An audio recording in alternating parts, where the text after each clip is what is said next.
Hi hello everyone, कैसे हैं आप सब? कैसी चल रही है आप लोगों की प्रिपरेशंस? होप सो काफी अच्छी चल रही होगी। Yes, welcome back to this revision series of CA inter, CMA inter GST, जिसमें हमने काफी सारे चैप्टर्स का रिवीजन ऑलरेडी अपलोड कर चुका है। आज हम रिवाइज करने वाले हैं the very important chapter, that is place of supply. Place of supply में ना स्टूडेंट्स को काफी सारी दिक्कतें आती है। आप प्रोविजंस पढ़ लोगे बट उसको याद रखना इज डिफिकल्ट। फिर उसके क्वेश्चंस आ जाएंगे तो कौन सा प्रोविजंस कब अप्लाई होगा, उसमें भी आपको एक प्रैक्टिस लगेगी। तो हम सारे प्रोविजंस अच्छे से रिवाइज करेंगे, to the point quick revise करेंगे, एंड देन उसके जितने भी इंपॉर्टेंट क्वेश्चंस है ना आईसीआई के, स्टडी मैट के, वो सारे मैं सॉल्व करवाऊंगी।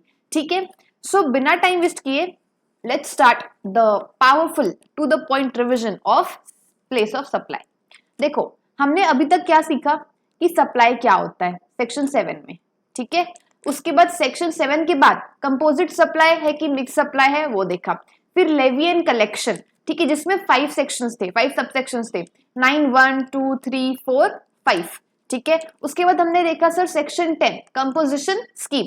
फिर सेक्शन 11 जो है वो आपका एग्जाम्पशन चैप्टर है।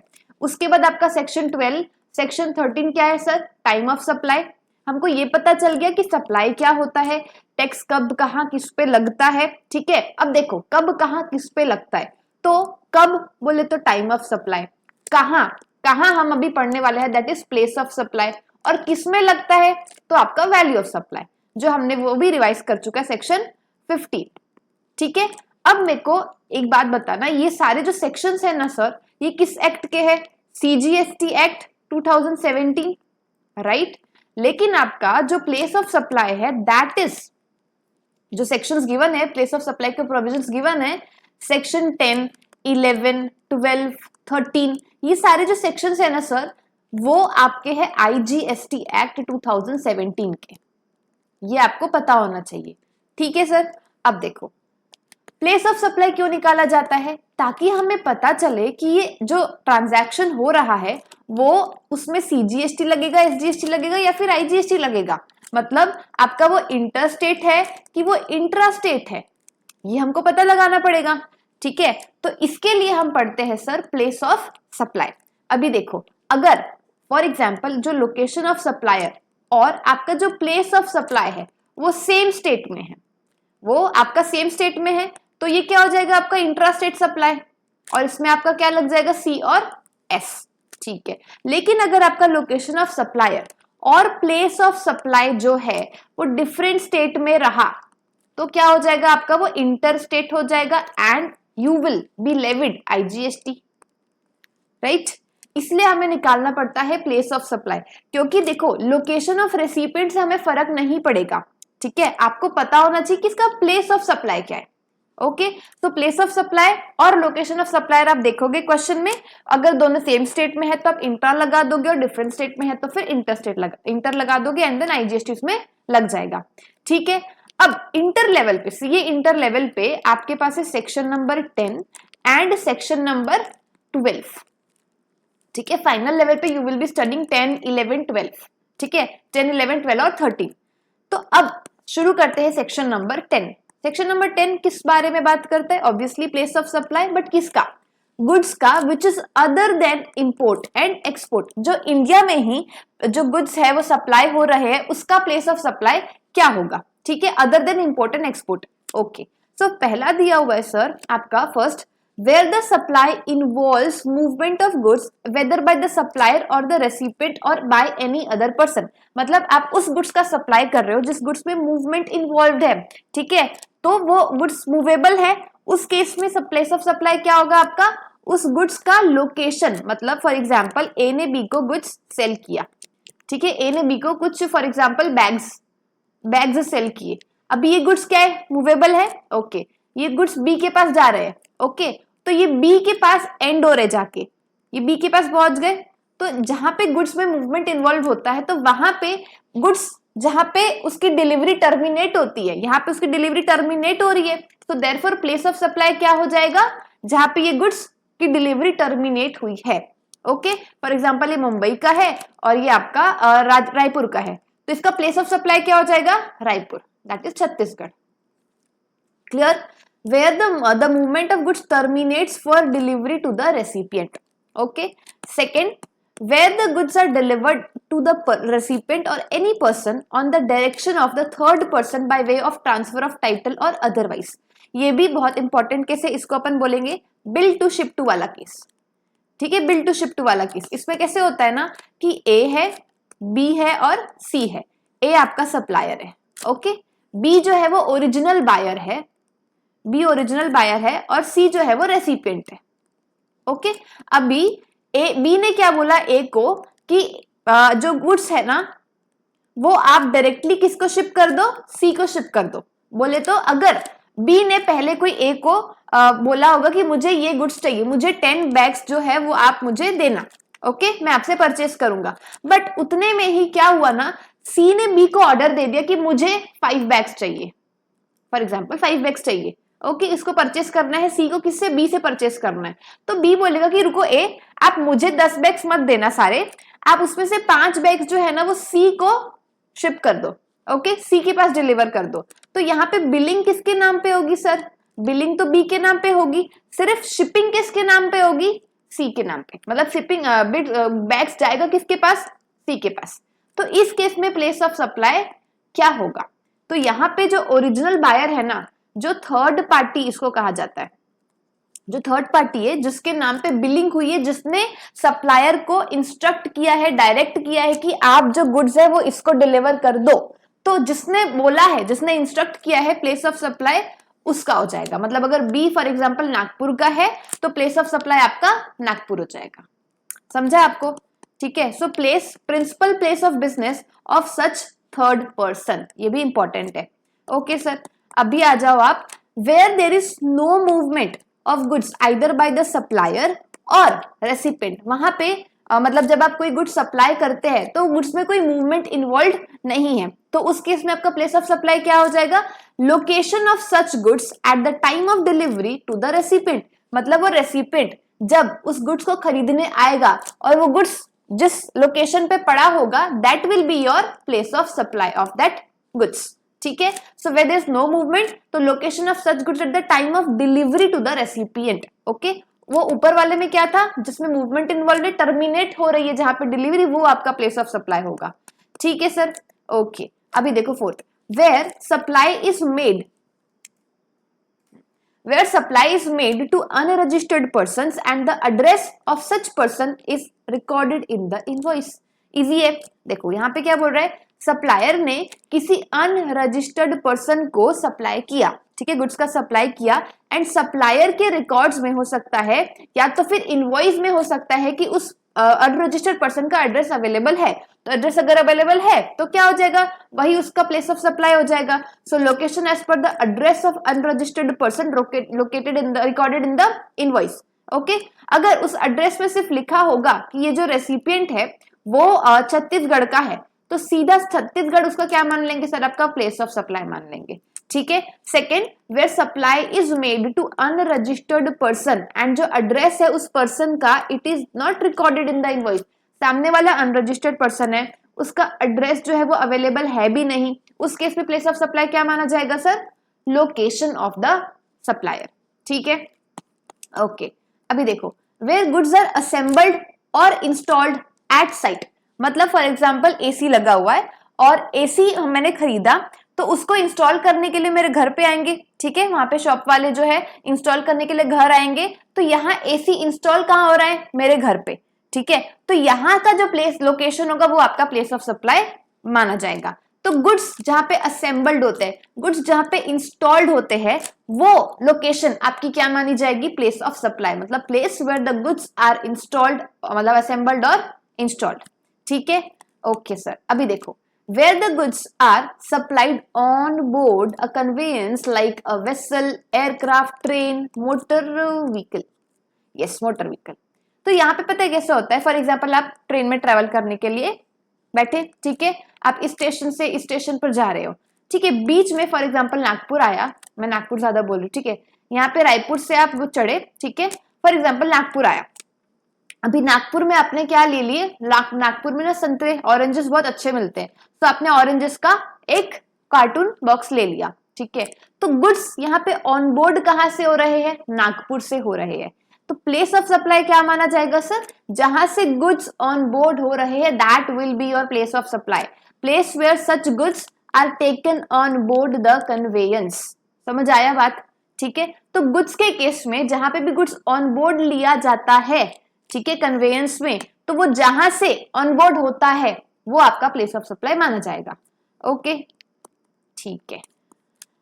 अब last, where the place of supply of goods can not be determined in the terms of the above provisions to be determined in the prescribed manner, to be determined in the prescribed manner, ठीक है। वो prescribe manner में आपको determine करना है। बाकी आपको ये सारे जो है वो कंडीशन समझ आए क्या, involve movement, bill to ship to वाला नो मूवमेंट इन्वॉल्व, उसके बाद अनरजिस्टर्ड वाला अगर एड्रेस अवेलेबल है तो वो वाला लोकेशन माना जाएगा उसका प्लेस ऑफ सप्लाई, एंड अगर एड्रेस अवेलेबल नहीं है तो फिर सप्लाई का लोकेशन।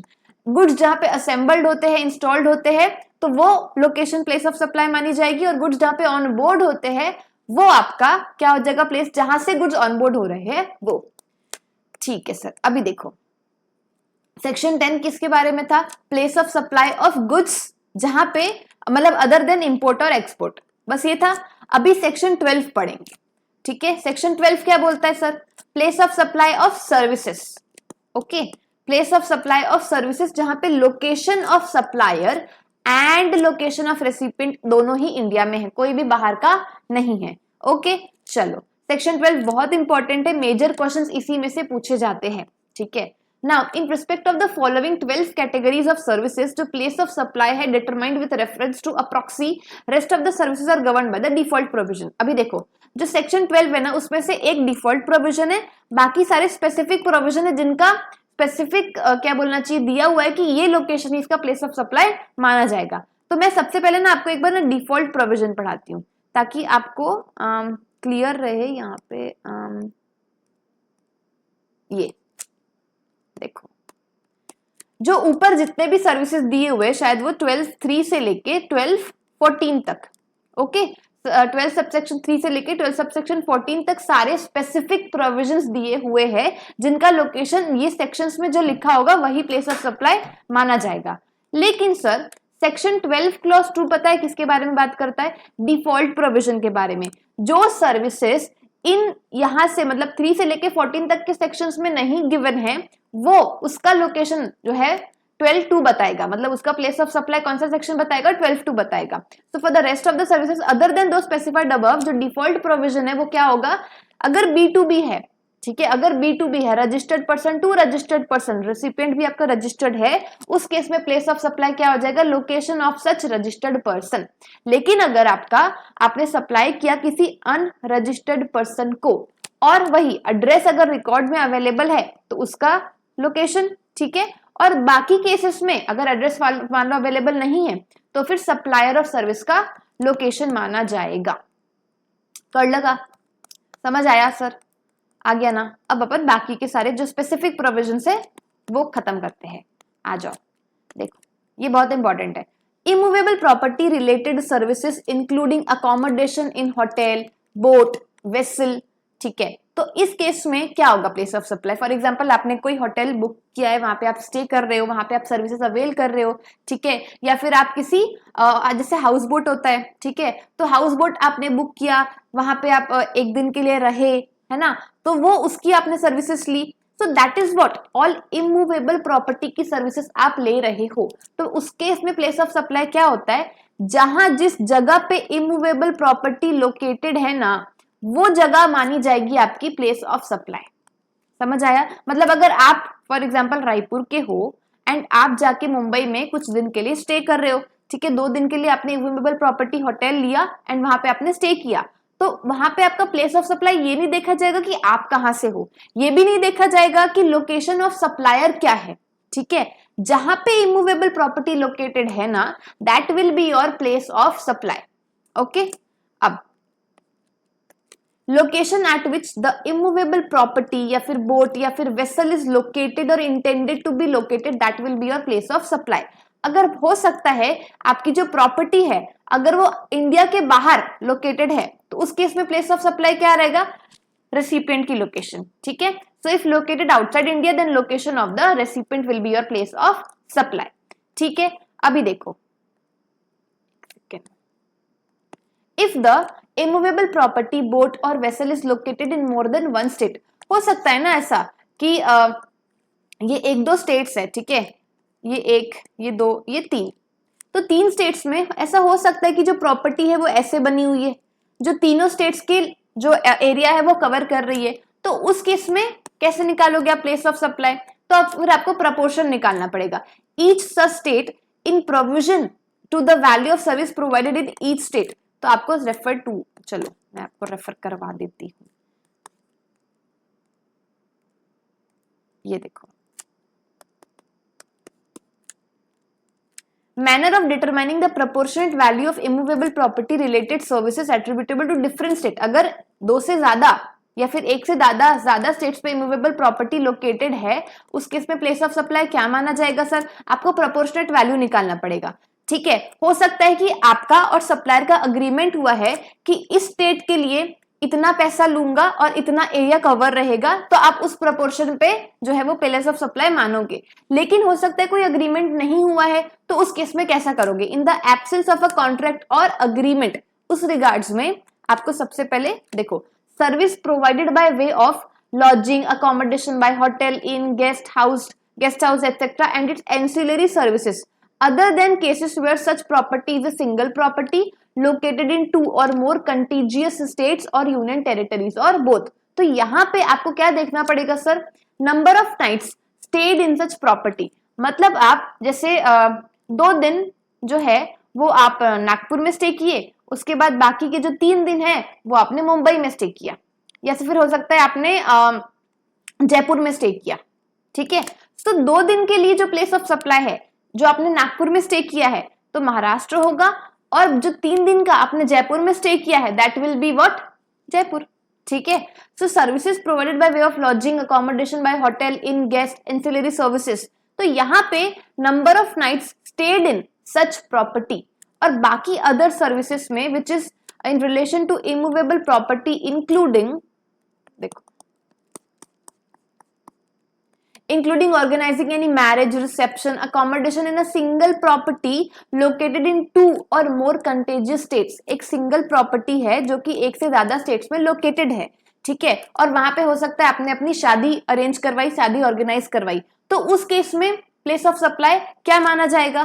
प्लेस ऑफ सप्लाई उस केस में माना जाएगा एरिया, मतलब इस स्टेट में, स्टेट नंबर 1 में इमूवेबल प्रॉपर्टी का कितना एरिया कवर हो रहा है, स्टेट नंबर 2 में कितना एरिया कवर हो रहा है, इस प्रपोर्शन में, एरिया के प्रपोर्शन में आपको प्लेस ऑफ सप्लाई मानना पड़ेगा, ठीक है। और यहाँ पे क्या बोला था सर? जो है कि nights, number of nights stayed in such property, okay, ठीक है, समझ आ गया। Area of the immovable property lying in such, कहाँ गया नेक्स्ट, हाँ ओके, स्टेट और union territory, clear, done sir, done. यहाँ पे आपने क्या किया है? होटल का अकोमोडेशन सर्विस लिया है, वहां पे रहने के लिए आपने वो सर्विस लिया है, तो जितने दिन आप जितनी रात रह रहे हो वहां पर, number of night stayed in such property, that will be your proportionate figure, okay, ठीक है।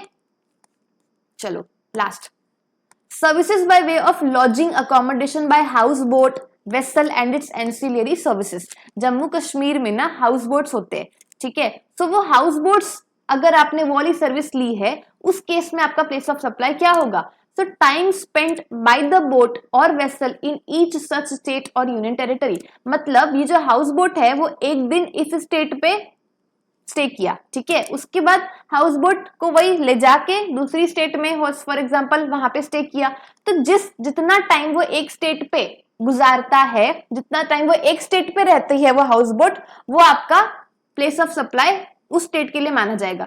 फिर जिस टाइम वो नेक्स्ट स्टेट में चला जाएगा तो आपका प्लेस ऑफ सप्लाई उधर का माना जाएगा। So time spent by the boat vessel in each such state to be determined on the basis of declaration made by the service provider. जो सर्विस प्रोवाइडर है वो बताएगा कि हमने इतना टाइम इस स्टेट में रहे, उसके बाद हम इतना टाइम दूसरे स्टेट में रहे, उस हिसाब से आप क्या निकाल लोगे? Place of supply. So immovable property के केस में फटाफट से समराइज करवा देती हूँ। इमूवेबल प्रॉपर्टी के केस में सबसे पहला जनरली जो प्लेस ऑफ सप्लाई रहता है वो कहाँ का रहता है? जहां पे आपकी इमूवेबल प्रॉपर्टी जो है वो लोकेटेड है। समझ गए?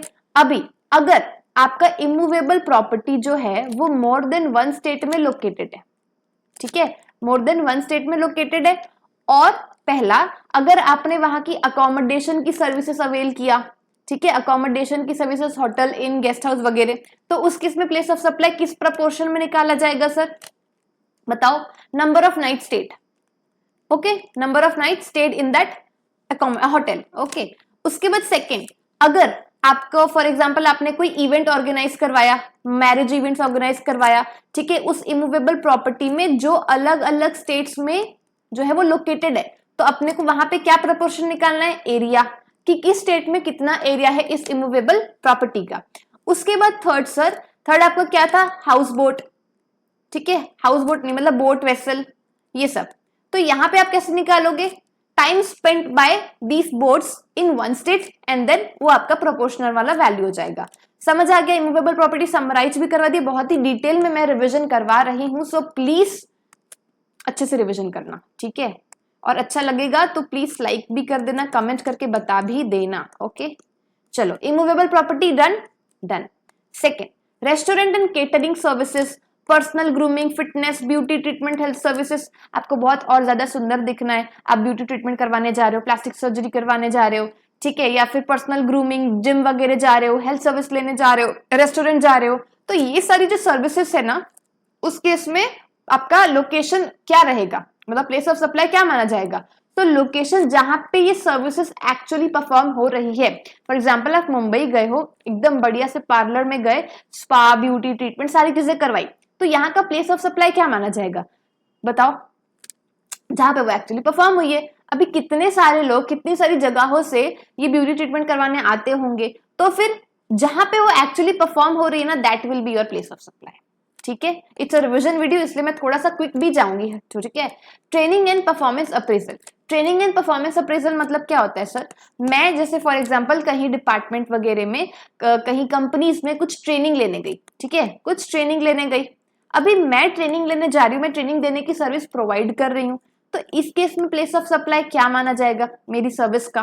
तो देखो, यहाँ पे हमको ये चेक करना पड़ेगा कि मैं जो सर्विस दे रही हूँ वो किसी रजिस्टर्ड पर्सन को दे रही हूँ क्या, अगर सामने वाला रजिस्टर्ड पर्सन है तो उसका लोकेशन, लेकिन अगर मैं जो सर्विस दे रही हूँ वो किसी अनरजिस्टर्ड पर्सन को दे रही हूँ, तो उस केस में प्लेस ऑफ सप्लाई क्या माना जाएगा, जहां पे मैं एक्चुअली परफॉर्म करने जा रही हूँ जो सर्विस है वो, ठीक है, location where the service are actually performed.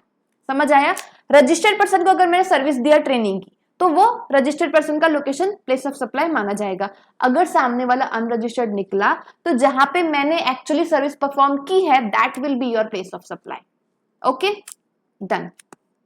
अभी यहाँ पे मैं बाद में आपको लिंकेज करवाऊंगी ताकि आपको एकदम चीजें फटाफट से याद हो जाए। एडमिशन टू एन इवेंट और अम्यूजमेंट पार्क, अब फॉर एग्जांपल आप मुंबई गए, मैजिका पार्क गए, ठीक है, so that was a park, ठीक है, मैजिका राइड्स वगैरह, एडवेंचर पार्क है, वाटर पार्क है, सारी चीजें। तो वहां पे आप क्या करते हो सर, बुकिंग करवाते हो, टिकट्स लेते हो एंड देन एंट्री लेते हो, ठीक है। यहाँ पे प्लेस ऑफ सप्लाई क्या होगा बताओ, यहाँ पे जो प्लेस ऑफ सप्लाई है, place where the event is actually held, where the park और the other place is located, जहां पे वो इवेंट, फॉर एग्जांपल आपने अरिजीत सिंह का कॉन्सर्ट अटेंड किया, ठीक है, तो वो जो कॉन्सर्ट जहां पे हो रहा है, आपने टिकट दे के वो कॉन्सर्ट वहां पे अटेंड किया, तो जिस जगह पे वो कॉन्सर्ट हो रहा है, ठीक है, जिस जगह पे आपका अम्यूजमेंट पार्क है, तो वो जगह आपकी क्या हो जाएगी sir, that will be your place of supply, ठीक है। लास्ट, अगर आप कोई इवेंट को ऑर्गेनाइज करवाते हो, देखो यहाँ पे कैसे होता है ना कि जैसे अरिजीत सिंह का इवेंट चल रहा है, अब इसको ऑर्गेनाइज करने के लिए भी तो बड़े बड़े ऑर्गेनाइजर्स होते हैं, इवेंट ऑर्गेनाइजर्स होते हैं, सो वो लोग क्या करते हैं, इवेंट को ऑर्गेनाइज करते हैं, ठीक है। तो वहां पे भी आपको प्लेस ऑफ सप्लाई डिटरमाइन करना पड़ेगा, क्योंकि अरिजीत सिंह जो सर्विस दे रहा है वो तो एक सर्विस है ही, बट अरिजीत सिंह के इवेंट को भी तो जो ऑर्गेनाइज कर रहा है, इवेंट ऑर्गेनाइजर्स, वो भी तो अपनी सर्विस दे रहे हैं ना, इनके लिए प्लेस ऑफ सप्लाई क्या होगा। So organization of an event including ancillary services, assigning of sponsorship to such events, ये सब केस में आपको चेक करना पड़ेगा B2B है कि B2C है, सामने वाला पर्सन रजिस्टर्ड होगा तो उस पर्सन का लोकेशन माना जाएगा, ठीक है, और सामने वाला पर्सन अगर अनरजिस्टर्ड होगा तो जहां पे इवेंट एक्चुअली हेल्ड है वो आपका प्लेस ऑफ सप्लाई माना जाएगा, ठीक है। थर्ड इंपॉर्टेंट, अगर आपका इवेंट ही आउटसाइड इंडिया परफॉर्म हो रहा है, ठीक है, अगर आपका इवेंट आपने आउटसाइड इंडिया ऑर्गेनाइज करवाया तो आप जो लोग रेसिपिएंट है जिसके लिए आप ये इवेंट ऑर्गेनाइज करवा रहे हो, तो लोकेशन ऑफ द रेसिपिएंट। समझ आया आपको बात? अभी देखो 4 है, आप कंफ्यूज हो जाओगे कैसे कैसे करना है। तो सबसे पहला आपका आता है ब्यूटी ट्रीटमेंट, ठीक है, ब्यूटी ट्रीटमेंट और आपका हेल्थ सर्विसेज, केटरिंग, रेस्टोरेंट, ये सारी जो सर्विसेज है ना, इसमें आप ऐसे थोड़ा याद करने के पर्पज से बता रही हूं। तो ऐसे वाली जो सर्विसेज है यहाँ पे आप ये चेक नहीं करोगे कि सामने वाला रजिस्टर्ड है कि अनरजिस्टर्ड है, ये आपको चेक नहीं करना है। यहाँ पे जहां पे ये चीज एक्चुअली सर्विस परफॉर्म हो रही है, एक्चुअली सर्विस जो परफॉर्म हो रही है, that will be your place of supply. ठीक है, एक तो ये। दूसरा ऐसा ही जहां पे आपको चेक नहीं करना है कि सामने वाला B2B है, मतलब रजिस्टर्ड है कि अनरजिस्टर्ड है, जैसे इमेजिका, तो आपको याद रखना है अम्यूजमेंट पार्क, ठीक है, इवेंट्स कोई हो रहे हैं, एडमिशन टू एन, मतलब जहां पे आप टिकट दे के जाते हो, जहां पे आप टिकट दे के जाते हो, तो वहां पे ये चेक नहीं करना है कि सामने वाला रजिस्टर्ड है कि अनरजिस्टर्ड है। ये 2 केसेस में। और जो बचे हुए 2 केसेस है, मतलब ट्रेनिंग लेना, ये थोड़ा प्रोफेशनल लगता है ना, थोड़ी बड़ी बड़ी ट्रेनिंग्स आप लेते हो, कंपनीज में जाते हो, डिपार्टमेंट्स में जाते हो, तो ये जो ट्रेनिंग लेते हो वहां पे आपको चेक करना पड़ेगा प्लेस ऑफ सप्लाई निकालने के लिए कि सामने वाला रजिस्टर्ड है कि अनरजिस्टर्ड है। ठीक है, साथ में एक और, आप किसी इवेंट को जब ऑर्गेनाइज करते हो, that is also eight a big level, आप किसी इवेंट को ऑर्गेनाइज कर रहे हो तो वहां पे भी आपको चेक करना पड़ेगा कि सामने वाला रजिस्टर्ड है कि अनरजिस्टर्ड है। समझ आया? इसकी केस स्टडी पूछ सकता है, आपको ये ध्यान रखना पड़ेगा कि ये वाले जो 2 सर्विसेज है ना, वहां पे आपको सीधा क्या बताना है, जहां पे इवेंट हमारा एक्चुअली परफॉर्म हुआ है, जहां पे सर्विस हमें एक्चुअली मिली है, so that will be your place of supply. But ये 2 केसेस में, ट्रेनिंग और ऑर्गेनाइजेशन ऑफ एन इवेंट के केसेस में आपको चेक करना है, ठीक है, कि B2B है कि B2C है। समराइज करवा करवा के मैं आपको रिवाइज करवा रही हूं, so I hope it is helping you. देखो, if the event is held in more than 1 state, अभी यहाँ पे ये भी इंपॉर्टेंट है, अगर इवेंट एक से ज्यादा स्टेट में परफॉर्म हो रहा है और इन केसेस ऑफ अनरजिस्टर्ड रेसिपिएंट, उस केस में प्लेस ऑफ सप्लाई क्या होगा, फिर आपको वही प्रपोर्शन करना पड़ेगा। तो यहाँ पे भी अपने पास बहुत सारे सिचुएशन से एग्जांपल्स है। पॉइंट नंबर 3 देखो,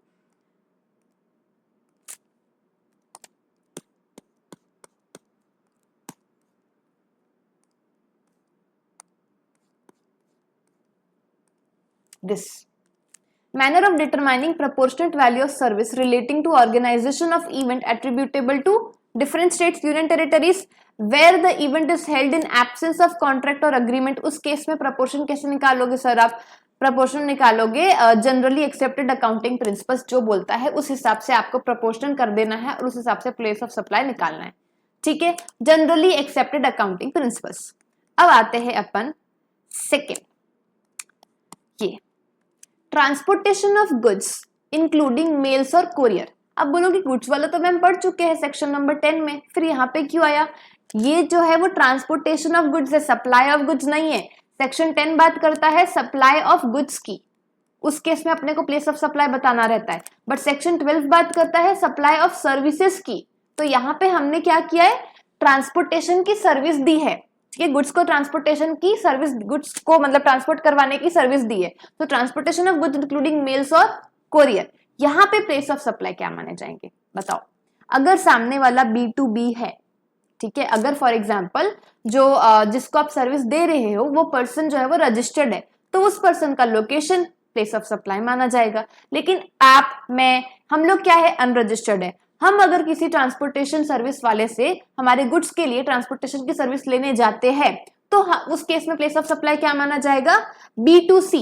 B2C मतलब अनरजिस्टर्ड को अगर हम सप्लाई दे रहे हैं वो, तो location at which such goods are handed over, जिस जगह से हमने वो गुड्स थमाया है हाथों में, किसके? ट्रांसपोर्टेशन कोरियर वाली कंपनी को, या फिर जिसको भी, मतलब जो हमको ये ट्रांसपोर्टेशन की सर्विस प्रोवाइड कर रहा है वो। तो समझ आया आपको?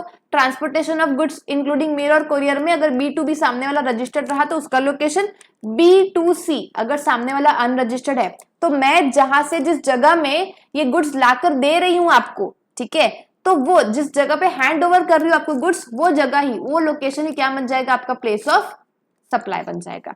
ठीक है सर।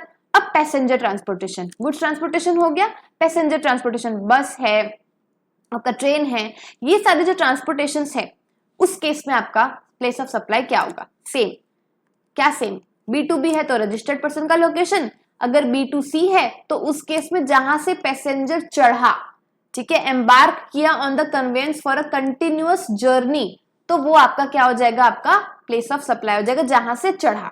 ठीक है, अभी देखो एक इसमें ऐसा केस होता है कि फॉर एग्जांपल आपने Mumbai to Delhi and then return Delhi to Mumbai, ये दो जो है वो कंटिन्यूअस जर्नी करवाई, तो मुंबई से दिल्ली तक की आपकी सेपरेट जर्नी मानी जाएगी और दिल्ली से मुंबई तक की आपकी सेपरेट जर्नी मानी जाएगी। सो मुंबई से दिल्ली तक के लिए आपका प्लेस ऑफ सप्लाई क्या माना जाएगा सर, जहां से आप एम्बार्क किए, आप अनरजिस्टर्ड हो, जहां से आप चढ़े, so Mumbai will be your place of supply. But second case में जहां पे आप दिल्ली से चढ़े ना, मुंबई से दिल्ली पहुंच गए, फिर आप दिल्ली से मुंबई आ रहे हो तो दिल्ली से चढ़े, so Delhi will be your place of supply in the second transaction. ठीक है, ओके, सेकेंड जर्नी। अभी लास्ट क्या, services on board on conveyance. अभी हमने सेक्शन 10 में क्या पढ़ा था, गुड्स ऑन बोर्ड, जहां से हम गुड्स खरीदते हैं कन्वेंस में, अगर ट्रेन में हम जा रहे हैं, ठीक है, सो गुड्स हमने ट्रेन में खरीदे, तो गुड्स जहां से खरीदे वो प्लेस ऑफ सप्लाई। और सर्विसेज के केस में सर्विसेज ऑन बोर्ड, हमने कोई सर्विसेज लिया, ठीक है, कोई सर्विसेज लिया, नेटफ्लिक्स का सर्विस लिया या फिर किसी भी चीज का अगर हम कन्वेंस में सर्विस लेते हैं तो उस केस में क्या होगा, हम सर्विस को देख तो सकते नहीं है, ठीक है, तो इस केस में हम जहां से एक्चुअल में चढ़े हैं ना, that will be your place of supply. First scheduled point of departure, जहां से आपकी जर्नी शुरू हुई है, जहां से आप चढ़े हो, that will be your place of supply जब आप सर्विस ऑनबोर्ड करते हो तब। ठीक है, ओके सर।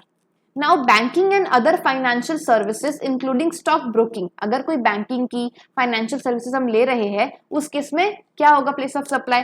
सबसे पहला, अगर बैंक के पास, सप्लायर के पास हमारे रिकॉर्ड्स अवेलेबल है, दैट इज रेसिपिएंट के रिकॉर्ड्स अवेलेबल है, उस केस में क्या होगा, रेसिपिएंट का लोकेशन ही प्लेस ऑफ सप्लाई माना जाएगा।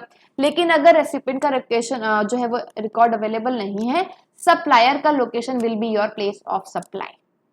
ठीक है, ओके। अच्छा, इंश्योरेंस सर्विसेज, आपने किसी से इंश्योरेंस की सर्विस ली, इंश्योरेंस कंपनी से इंश्योरेंस की सर्विस ली, अगर आप रजिस्टर्ड हो दैट मींस B2B ट्रांजैक्शन हो रहा है तो उसका लोकेशन, B2C हो रहा है तो फिर सप्लायर का लोकेशन, इजी, वेरी इजी। अब देखो एडवर्टीजमेंट बहुत इंपॉर्टेंट है बट बहुत कंफ्यूजिंग भी लगता है, अपन इसको इजीली वे में रिवाइज करते हैं। Advertisement services to the government, advertisement services to the government बोले तो अगर फॉर एग्जाम्पल गवर्नमेंट को हम एडवर्टीजमेंट की सर्विस दे रहे हैं, जैसे होता है ना कि इसके लिए मैं आप लोगों को ना बहुत सारे एग्जांपल्स करवाना चाहती हूँ। पहले तो एक सेकेंड, हाँ ये एग्जांपल्स अपन करते हैं, एडवर्टीजमेंट वाला एकदम आपको क्लियर हो जाएगा। ठीक है, आ जाओ। Advertisement in newspapers and publication, ABC government agency है which deals with all the advertisement and publicity of the government. Government की जितनी भी पब्लिसिटी करनी है, एडवर्टीजमेंट करनी, वो कौन डील करता है, एबीसी डील करता है। मैं एकदम टू द पॉइंट आपको एग्जांपल समझा रही हूँ। ठीक है, अभी एबीसी क्या करना है, क्या करेगा, एडवर्टीजमेंट जो बेटी बचाओ बेटी पढ़ाओ है ना, वो आप न्यूज़पेपर में आपको वो एडवर्टाइज करना है। ठीक है, so to be published in the newspaper DEF, newspaper का नाम डीईएफ होगा, जिसका हेड ऑफिस कहाँ पे सर, दिल्ली में। Okay, and for the editions of Delhi Pune, अब ये जो न्यूज़पेपर वो कहाँ पे जाएगा, कहाँ पे एडिशंस होगा उसका, दिल्ली, पुणे, मुंबई, लखनऊ और जयपुर। ठीक है, इतनी जगह ये न्यूज़पेपर जाने वाला है। Now the release order will have details of the newspaper, like जब कितने पीरियड तक की आपको एडवर्टीजमेंट चलवाना है, ठीक है, कौन सी लैंग्वेजेस में चलाना है, साइज क्या होना चाहिए, मतलब न्यूज़पेपर में क्या इतना समय करवाना है या फिर पूरे न्यूज़पेपर में लिखवाना है बेटी बचाओ बेटी पढ़ाओ। ठीक है, ये सारी चीजें कहाँ पे लिखी होगी, आपके रिलीज ऑर्डर में लिखी होगी। ठीक है सर, तो इस केस में आपका प्लेस ऑफ सप्लाई क्या माना जाएगा, सेकेंड, इस केस में प्लेस ऑफ सप्लाई क्या माना जाएगा आपका, place of supply of this service shall be the union territory of, जहां जहां पे न्यूज़पेपर जा रहा है, जहां जहां से न्यूज़पेपर छप रहा है, दैट इज दिल्ली, महाराष्ट्र, उत्तर प्रदेश और राजस्थान। ठीक है सर, ये आपका प्लेस ऑफ सप्लाई माना जाएगा, simple. So the amounts payable to Pune Mumbai edition, जो पुणे और मुंबई एडिशन को अमाउंट पेबल होगा वो आपका महाराष्ट्र स्टेट गवर्नमेंट को जाएगा। ठीक है, एंड वैसे ही दिल्ली, लखनऊ, जयपुर वाले जो है वो कहाँ जाएंगे, आपके Jaipur editions. Okay, would consider the proportion of value of Delhi and states of Uttar Pradesh और राजस्थान रिस्पेक्टिवली। तो जहां जहां पे जिस स्टेट में वो आपका एडिशन जाएगा वो स्टेट में आपका अमाउंट जो है वो जाएगा। ठीक है सर, ये हो गया आपका पहला example. Second, examples, advertisement through printed material, जैसे पैम्पलेट छपवाते हैं, leaflet, diaries, calendar, T shirt, ये सारी चीजें जो हम छपवाते हैं यहाँ पे जिसमें हम एडवर्टीजमेंट करवाते हैं, उस केस में प्लेस ऑफ सप्लाई क्या होगा? As a part of the campaign, जो स्वच्छ भारत है ना, स्वच्छ भारत कैंपेन का हम पार्ट है, तो ABC has engaged a campaign company GH for printing 1 lakh pamphlet print करने के लिए जीएच कंपनी को रखा गया at a total cost of 1 lakh to be distributed. ये सारे पैम्पलेट्स किसको डिस्ट्रीब्यूट करने हैं आपको, कहाँ कहाँ पे, किस किस स्टेट्स में? Haryana, Uttar Pradesh, Rajasthan. Now in such a case ABC should ascertain the breakup of the pamphlets to be distributed in each of the 3 states। आपको देखना पड़ेगा कि उत्तर प्रदेश में कितना गया है, हरियाणा में कितने पैम्पलेट्स गए हैं और राजस्थान में कितने पैम्पलेट्स गए हैं। ठीक है, now let us assume that this breakup is 20, 50 और 30। ओके, अभी द प्लेस ऑफ सप्लाई क्या होगा सर? इस हरियाणा, उत्तर प्रदेश एंड राजस्थान, और रेशियो क्या रहेगा? 2:5:3। ठीक है, ताकि आप जो वैल्यू है वो डिस्ट्रीब्यूट कर पाओ। 1 लाख का 20,000 जो है वो किसको जाएगा? आपका हरियाणा को, फिर 50 उत्तर प्रदेश को और ये राजस्थान को। तो इस रेशियो में आपका वैल्यू भी डिस्ट्रीब्यूट हो जाएगा और प्लेस ऑफ सप्लाई भी निकल गया आपका, जहां जहां पे पैम्पलेट्स डिस्ट्रीब्यूट हो रहे हैं वो। इस तरीके से आपको एडवर्टीजमेंट्स जो है वो एग्जाम्पल के थ्रू जल्दी समझ आ जाएगी। Place of supply, advertisement in hoardings other than those on trains. Though ABC is a part of a campaign Saakshar Bharat, Saakshar Bharat has engaged a firm IJ for putting up hoardings near the airports in the 4 metros, that is Delhi, Mumbai, Chennai and Kolkata. Airports के पास वो क्या चाहता है? Hoardings लगे। ठीक है, 4 metro cities पे, दिल्ली, मुंबई और चेन्नई और कोलकाता। अब जो रिलीज ऑर्डर है उसमें सारी चीजें लिखी होगी, सिटी वाइज, लोकेशन वाइज सारे ब्रेकअप्स दिए होंगे। ठीक है, तो उस हिसाब से आपको क्या करना है सर? Amount payable. अभी the place of supply of this service is कहाँ? दिल्ली, महाराष्ट्र, तमिलनाडु और वेस्ट बंगाल।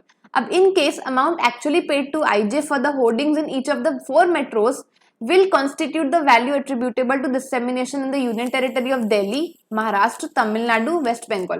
तो आपको सेपरेट इनवॉइस इशू करना पड़ेगा, जितना आप होर्डिंग्स दिल्ली में लगवा रहे हो उसका, जितना होर्डिंग महाराष्ट्र, जितना तमिलनाडु, जितना वेस्ट बंगाल, ये इसके प्लेस ऑफ सप्लाई रहेंगे और होर्डिंग्स के बेसिस पर आपको प्रोपोर्शनेट वैल्यू डिस्ट्रीब्यूट कर देनी है। सिंपल।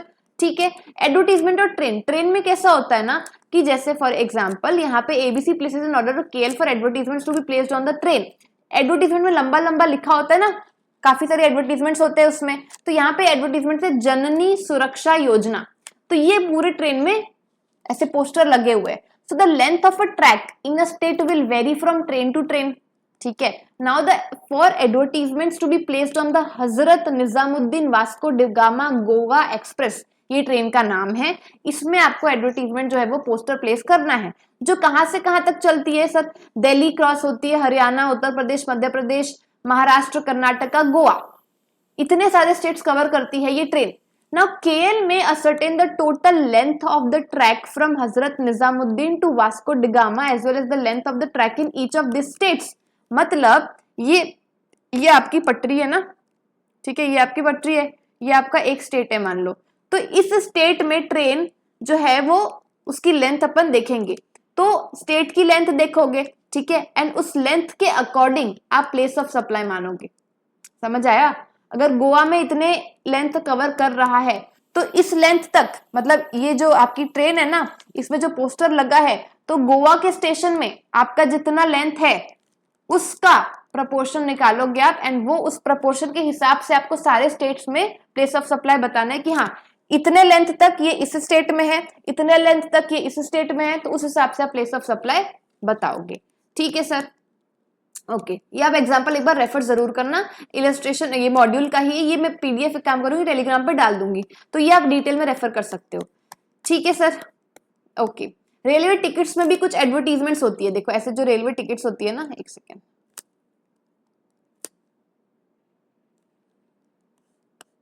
ये रेलवे टिकट्स में भी कुछ कुछ एडवर्टीजमेंट लिखा हुआ है, तो यहाँ पे अब इसमें प्लेस ऑफ सप्लाई क्या माना जाएगा? सो देखो, ABC Limited, ABC has issued a release order to MN for display of advertisements relating to Ujjwala scheme on the railway ticket that is sold from all the stations in the states of Madhya Pradesh and Chhattisgarh। ये दोनों station से जो ticket sold होगी ना, और जितने भी station है छत्तीसगढ़ में, जितने भी स्टेशन है मध्य प्रदेश में, तो वो उसमें उस टिकट्स में आपका एडवर्टीजमेंट होना चाहिए। ठीक है, तो आपका प्लेस ऑफ सप्लाई क्या हो जाएगा sir, is in Madhya Pradesh और छत्तीसगढ़, ये आपका प्लेस ऑफ सप्लाई रहेगा। और वैल्यू रहेगी ना जो एडवर्टीजमेंट सर्विस की, वो कैसे रेशियो में, किस रेशियो में प्रपोर्शन करेंगे आप लोग, 2 states will be in the ratio of the number of railway station in each state. समझ आया, मतलब एक स्टेट में जितने भी रेलवे स्टेशन है, जितने नंबर ऑफ रेलवे स्टेशन है, उस रेशियो में आपको क्या करना पड़ेगा सर, वैल्यू को एट्रीब्यूट करना पड़ेगा। ओके, यहाँ पे आपको एक एग्जांपल रीड करना रहेगा जो आप इस क्लास के बाद तुरंत रीड कर लेना।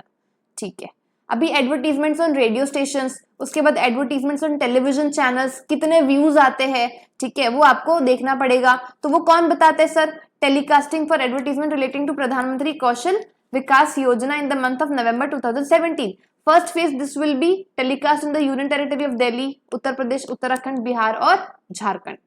तो यहाँ पे प्लेस ऑफ सप्लाई क्या रहेगा, वही दिल्ली, उत्तराखंड, बिहार और उत्तर प्रदेश और Jharkhand. In order to calculate the value of supply, वो कैसे कैलकुलेट करोगे सर आप, व्यूअरशिप फिगर से, मतलब किस स्टेट में कितने व्यूअर्स उसको देख रहे हैं। समझ आया, वो कौन बताएगा, broadcast audience research council, BARC होता है ना जो, ब्रॉडकास्ट ऑडियंस रिसर्च काउंसिल, वो बताएगा कि इस स्टेट में इतने व्यूअरशिप आ रहे हैं इस चैनल को। समझ आया, तो उस रेशियो पे आप बताओगे। एक बार फटाफट इसको रिवाइज जरूर कर लेना। ठीक है, फिर सिनेमा हॉल्स में भी एडवर्टीजमेंट्स होती है, राइट। अब मूवी देखने जाते हैं तो पहले कितनी सारी एड्स आती है, सो वहां पे भी पैसा देके एड चलवाया जाता है। So ABC commission ST for an advertisement in Pradhan Mantri Awas Yojana to be displayed in the cinema halls in Chennai and Hyderabad. अब प्लेस ऑफ सप्लाई क्या होगा, states of Tamil Nadu, that is for Chennai and Telangana, Hyderabad के लिए। Amount actually paid to cinema hall screens in the multiplex Tamil Nadu Telangana is the value of advertisement service। ठीक है, separate invoice issue करना है आपको, state wise Telangana के लिए अलग और जो है तमिलनाडु के लिए वो अलग, ये इजी था। Advertisements on internet, advertisements on through SMS and then आपका आ जाएगा। ठीक है, खत्म। तो इसका आप लोग एग्जाम्पल एक बार जरूर रीड करोगे, मैं फटाफट इसके प्रोविजंस आपको रिकॉल करवा देती हूँ। ठीक है, आ जाओ, प्रेफर पॉइंट फोर्थ वाला पॉइंट मैं आपको फटाफट रेफर करवाती हूँ। देखो, न्यूज़पेपर पब्लिकेशंस, तो जितने एडिशन जिस स्टेट में जा रहे हैं वो आपका प्लेस ऑफ सप्लाई हो जाएगा। ओके, उसके बाद आपका ये देखो, एडवर्टीजमेंट थ्रू प्रिंटेड मटेरियल, जैसे पैम्पलेट वगैरह है, तो कितने नंबर ऑफ मटेरियल, कितने number of pamphlet her state में लगे हुए हैं, वो आपका प्लेस ऑफ सप्लाई रहेगा। उसके बाद advertisements in hoardings other than those on trains, तो होर्डिंग्स जो आप लगवाओगे तो कितनी होर्डिंग्स कितने स्टेट में लगती है, वैसा आपको डिस्ट्रीब्यूट करके प्लेस ऑफ सप्लाई निकालना है, वैल्यू ऑफ सप्लाई वैसे निकल जाएगा। एडवर्टीजमेंट्स ऑन ट्रेन, तो यहाँ पे आपको ratio of length of railway track देखना है इन ईच ऑफ सच स्टेट। समझ आया, एक स्टेट में उस रेलवे ट्रैक की लेंथ कितनी है वो आपको देख के प्रपोर्शन करके ये सब वैल्यू निकालना है। ठीक है, उसके बाद आपका sir advertisements on the back of utility bills of oil and gas companies, तो बिल्स के पीछे भी एडवर्टीजमेंट्स होती है, तो उस केस में कैसे करोगे सर आप, advertisements amount payable to each state और union territory for the advertisements on bills pertaining to consumers having billing address in each state, उस इनवॉइस पे बिलिंग एड्रेस होगा आपका, तो वो भी आपका प्लेस ऑफ सप्लाई माना जाएगा। एडवर्टीजमेंट्स ऑन रेलवे टिकट्स, अभी मैंने कैलकुलेट करवाया, मतलब बताया था, कैसे क्या बताया था, in the ratio of number of railway station in each of such state और यूनियन टेरिटरी। ठीक है, एक स्टेट में कितने रेलवे स्टेशन है जहां से ये टिकट पे क्या हो रहा है सर, एडवर्टीजमेंट हो रहा है। फिर एडवर्टीजमेंट्स ऑन रेडियो स्टेशंस, तो amount payable to such radio station which by virtue of its name is part of each such, मतलब एक स्टेट में कोई 2-3 रेडियो स्टेशन है जहां पे हम अपनी एडवर्टीजमेंट करवा रहे हैं, तो हर स्टेट में कितने रेडियो स्टेशन है उस हिसाब से आपका अमाउंट डिस्ट्रीब्यूट करना है और वो प्लेस ऑफ सप्लाई निकालना है। ठीक है, उसके बाद टेलीविजन चैनल्स पे आपको व्यूअरशिप के हिसाब से, उस फिगर के हिसाब से प्लेस ऑफ सप्लाई अमाउंट निकालना है। ठीक है सर, ओके। थोड़ा सा प्लेस ऑफ सप्लाई इसलिए डिफिकल्ट होता है क्योंकि कुछ इसमें एंट्रीज ऐसे कि जिसमें बहुत सारा अपने को रीड करना पड़ता है, बट है कुछ नहीं, प्रपोर्शन करना पड़ता है अपने कॉमन सेंस के हिसाब से। ट्रेन है तो फिर लेंथ देखो, टिकट्स है तो फिर हर स्टेट में कितने रेलवे स्टेशन है वो देखो, ओके। पैम्पलेट्स है तो किस स्टेट में कितने पैम्पलेट्स लगवा रहे हैं उस रेशियो पे डिवाइड कर दो, वैसे करना है। फिर भी मैंने आपको कुछ एग्जाम्पल्स करवाए तो जिससे आपको थोड़ी और हेल्प हो जाएगी। एडवर्टीजमेंट इन सिनेमा हॉल्स, तो वही कितने सिनेमा है, ठीक है, amount payable to cinema halls in multiplex each state और यूनियन टेरिटरी। उसके बाद ऑन इंटरनेट, तो it is deemed that such service is provided all over India. अभी देखो, अगर इंटरनेट पे कोई एडवर्टीजमेंट चला रहा है तो ये तो सारा इंडिया देख सकता है, इंटरनेट ग्लोबली देख सकते हैं लोग, ठीक है। तो ये डीम्ड माना जाएगा कि ये जो सर्विसेज है ना ये पूरे इंडिया को प्रोवाइड की गई है।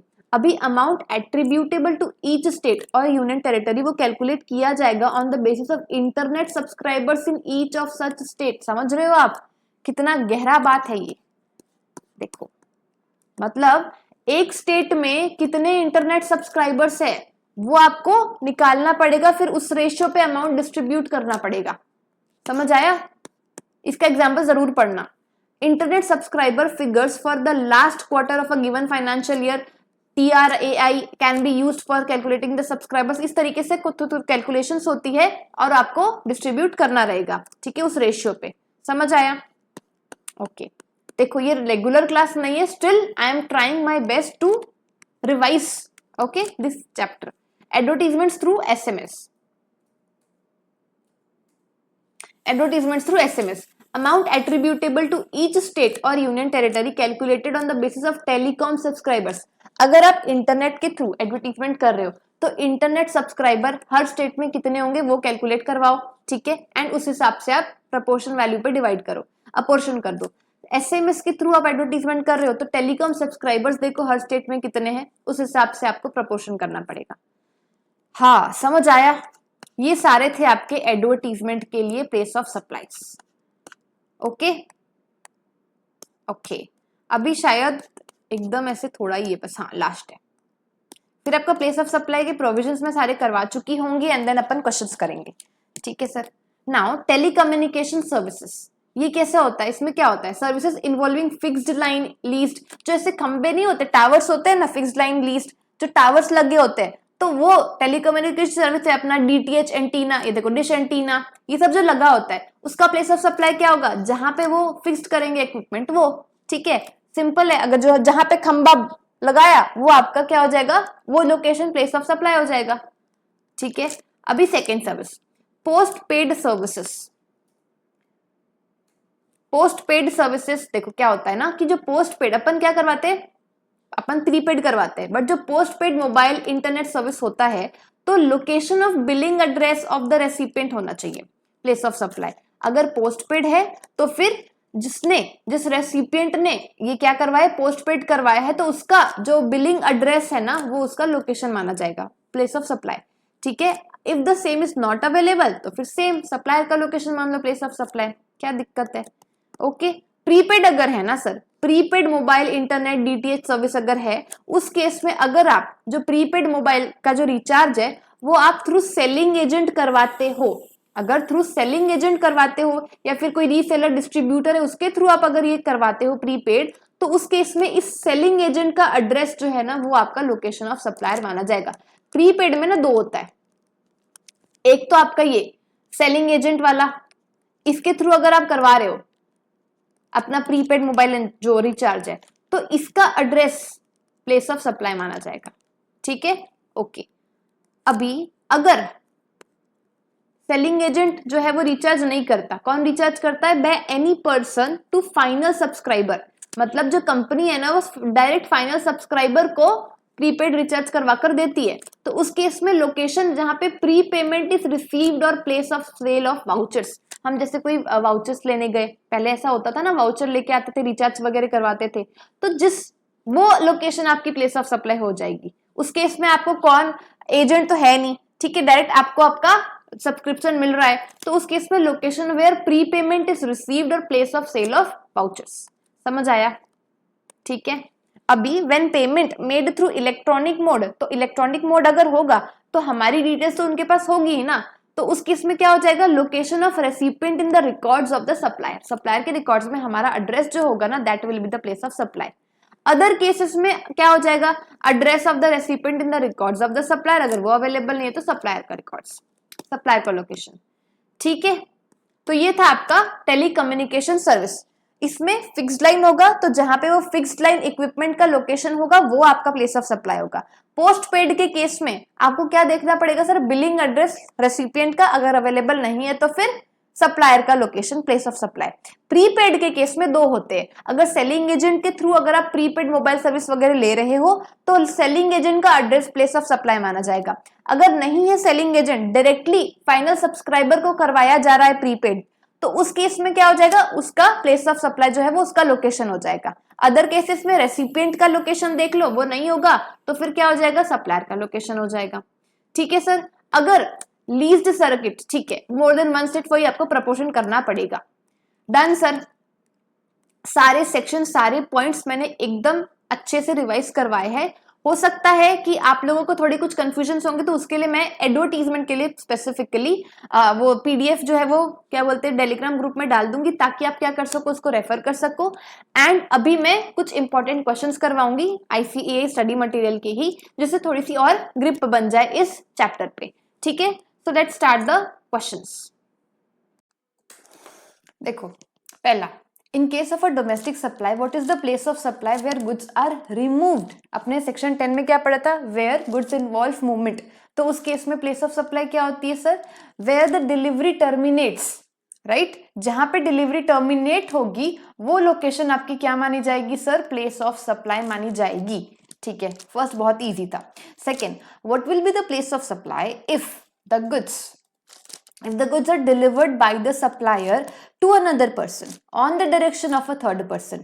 यहाँ पे मैंने आपको सिखाया था बिल टू शिप टू वाला, कि बिल टू शिप टू वाले केस में जो पर्सन डायरेक्शन देता है सप्लायर को कि आप गुड्स इस थर्ड पर्सन को डिलीवर कर दो, ठीक है, अनदर पर्सन को डिलीवर कर दो, तो जो पर्सन ये डायरेक्शन देता है उसकी लोकेशन मानी जाएगी आपकी प्लेस ऑफ सप्लाई, क्योंकि ओरिजिनल बायर कौन है सर, थर्ड पर्सन। ठीक है, जैसे बी है, अपने केस में था ना बी ने डायरेक्ट किया था ए को कि सी को आप जो है वो गुड्स दे दो, तो यहाँ पे बी की लोकेशन आपकी प्लेस ऑफ सप्लाई मानी जाएगी। ठीक है, what is the place of supply where the goods और service are supplied on board a conveyance such as a vessel, aircraft, train और अ मोटर व्हीकल।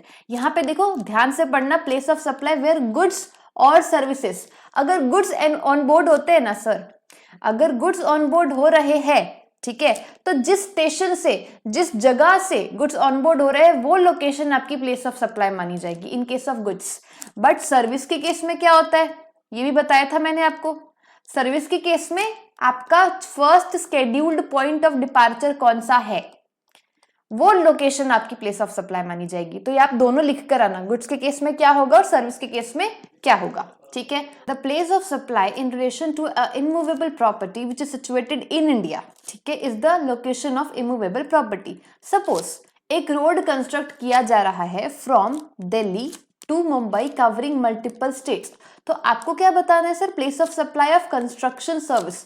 मतलब दिल्ली से लेकर आप मुंबई तक जिसमें मल्टीपल स्टेट्स कवर होते हैं वहां पे रोड कंस्ट्रक्ट किया जा रहा है, तो इसका प्लेस ऑफ सप्लाई क्या माना जाएगा। तो यहाँ पे आप क्या लिख कर आओगे कि अगर पहले से कोई अग्रीमेंट हो रखा है, अग्रीमेंट कॉन्ट्रैक्ट हो रखा है, तो उस कॉन्ट्रैक्ट के बेसिस पर आप प्रपोर्शनेट बेसिस पर क्या करोगे सर, वैल्यू निकालोगे, ठीक है, स्पेसिफिक स्टेट्स की। ओके, लेकिन अगर आपका अग्रीमेंट नहीं दिया, इन the absence of any agreement, उस केस में आपको फिर एरिया निकालना पड़ेगा, किस स्टेट में कितना एरिया कवर कर रहा है, फिर ऐसे प्रपोर्शन करके आप उसकी वैल्यू को अपोर्शन करोगे और उस हिसाब से प्लेस ऑफ सप्लाई निकालोगे। ठीक है, थ्योरेटिकल था एकदम।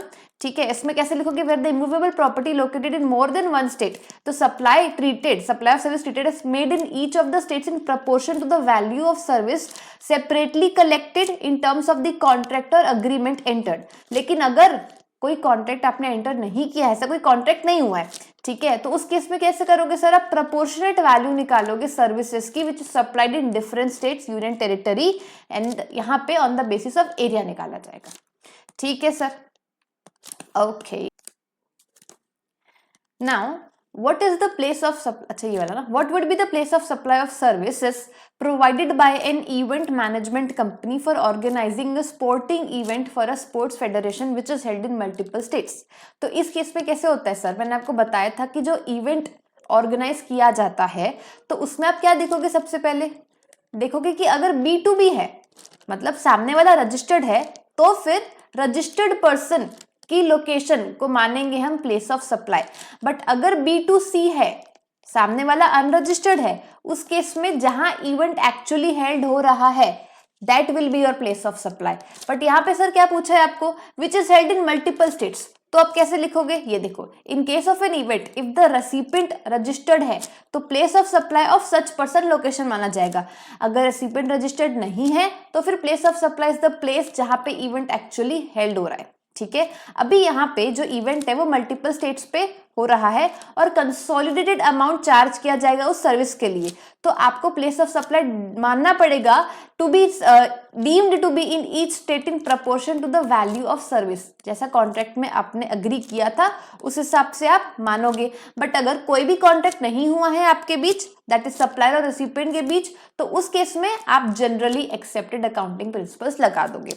ऐसे जो मल्टीपल मोर देन वन स्टेट वाला क्वेश्चन होता है ना, उसमें आपको ऐसा ही लिखना है, पहले मेन प्रोविजन लिख देना, ठीक है, उसके बाद बताना अगर कोई कॉन्ट्रैक्ट एग्रीमेंट हुआ है तो उस बेसिस पर आप प्रोपोर्शनेटली डिवाइड करोगे अमाउंट को और उस हिसाब से प्लेस ऑफ सप्लाई निकालोगे। बट अगर if there is no agreement, absence of agreement के केस में आप generally accepted accounting principles apply करोगे and then place of supply निकालोगे। ठीक है सर, ओके सर। अब अपन नेक्स्ट क्वेश्चन करते हैं, ये देखो, what is the place of supply of services by way of transportation of goods including by mail courier when both supplier and recipient located in India। ये भी मैंने आपको बताया था, ट्रांसपोर्टेशन ऑफ गुड्स के केस में अगर आपका B2B ट्रांजैक्शन है, सामने वाला रजिस्टर्ड है तो इसका लोकेशन प्लेस ऑफ सप्लाई माना जाएगा। बट अगर सामने वाला क्या बोलना चाहिए, रजिस्टर्ड नहीं है, तो जहां से गुड्स ऑन बोर्ड, मतलब जहां से गुड्स हैंड ओवर हो रहा है, ऑन बोर्ड नहीं, हैंड ओवर जहां से गुड्स हो रहा है वो लोकेशन प्लेस ऑफ सप्लाई मानी जाएगी। ठीक है, तो ये देखो, रजिस्टर्ड है तो फिर उसका प्लेस ऑफ सप्लाई माना जाएगा, एंड नहीं रजिस्टर्ड है तो जहां से गुड्स हैंड ओवर होगा। सिंपल, एकदम डायरेक्ट क्वेश्चन था ये। ठीक है, अब what will be the place of supply of passenger transportation service अगर पर्सन ट्रैवल करता है मुंबई से दिल्ली तक और बैक टू मुंबई। ये भी मैंने आपको वहीं पे बता दिया था जब मैं ये आपको समझा रही थी पैसेंजर ट्रांसपोर्टेशन सर्विस वाला। ठीक है, एक बार इसका आंसर आप रीड करना, बहुत इजी है। What is the place of supply for mobile connection, can it be the location of supplier. Mobile connection बोले तो वो अपना टेलीकम्युनिकेशन सर्विस वाला पूछ रहा है, प्रीपेड, पोस्ट पेड, ठीक है, और वो सारी चीजें। तो यहाँ पे आपको वही पूरा प्रोविजन लिख कर आना है। अब मैं दोबारा वही चीज सेम एक्सप्लेन तो नहीं करूंगी क्योंकि डायरेक्ट क्वेश्चन पूछा गया है। ये देखो, पूरा प्रीपेड के टाइम कैसे होता है, अगर आपका सेलिंग एजेंट है तो सेलिंग एजेंट का लोकेशन आपका प्लेस ऑफ सप्लाई माना जाएगा। फाइनल सब्सक्राइबर को डायरेक्ट दिया जा रहा है तो उसका लोकेशन माना जाएगा। ठीक है, एंड आपका फिर अदर केसेस में जो है रिसिपिएंट का एड्रेस अगर अवेलेबल है सप्लायर के पास तो वो अदरवाइज लोकेशन ऑफ सप्लायर। ठीक है सर, ओके। ई पेमेंट अगर इंटरनेट पेमेंट है तो डायरेक्ट रिसिपिएंट का ही लोकेशन लिया जाएगा प्लेस ऑफ सप्लाई के लिए। एकदम इजी, एकदम direct actually. A person from Mumbai goes to Kullu Manali and takes some services from ICICI Bank in Manali। एकदम डायरेक्ट क्वेश्चन है, बैंकिंग वाला आपको मैंने बता दिया था। ठीक है, and N unregistered person from Gurugram, यहाँ पे इंश्योरेंस वाला है। सो ये सारे क्वेश्चंस ICAI मटेरियल के सारे डायरेक्ट है। जो मेन क्वेश्चंस है ना, मतलब मेन क्वेश्चंस बोले तो कुछ ट्रिकी क्वेश्चंस केस सिनेरियो में पूछे गए थे, वो मैंने ऑलरेडी सॉल्व करवा के केस सिनेरियो की प्लेलिस्ट में अपलोड कर चुका है। ठीक है, और आगे कुछ ऐसे इंपॉर्टेंट क्वेश्चन दिखे तो मैं आप लोगों के लिए अपलोड कर दूंगी। अदरवाइज प्लेस ऑफ सप्लाई आप इसी तरीके से रिवाइज करने के बाद आप इसके एग्जांपल्स भी एक बार सॉल्व कर लेना। ठीक है, बाकी इजी हो जाएगा, कोई दिक्कत नहीं है। इसके पहले वाले जो वीडियो में मैंने क्या किया था, ITC का जो कंपलसरी क्वेश्चन होता है ना, फर्स्ट क्वेश्चन जिसमें स्टूडेंट्स को दिक्कत होती है, वो भी मैंने डिटेल में जैसे सॉल्व करते हैं, कैसे सॉल्व करना चाहिए, एग्जाम में अटेम्प्ट कैसे करना चाहिए, वो मैंने आपको उसमें बता दिया है। ठीक है सर, सो आई होप आपको प्लेस ऑफ सप्लाई का revision along with the questions help हुआ होगा, कॉन्फिडेंस आया होगा इस चैप्टर में। सो प्लीज लाइक करना, सब्सक्राइब करना एंड शेयर करना अपने फ्रेंड्स लोगों के साथ, और मिलते हैं नेक्स्ट वीडियो पे। Till then all the best, prepare well and yes, thank you for watching.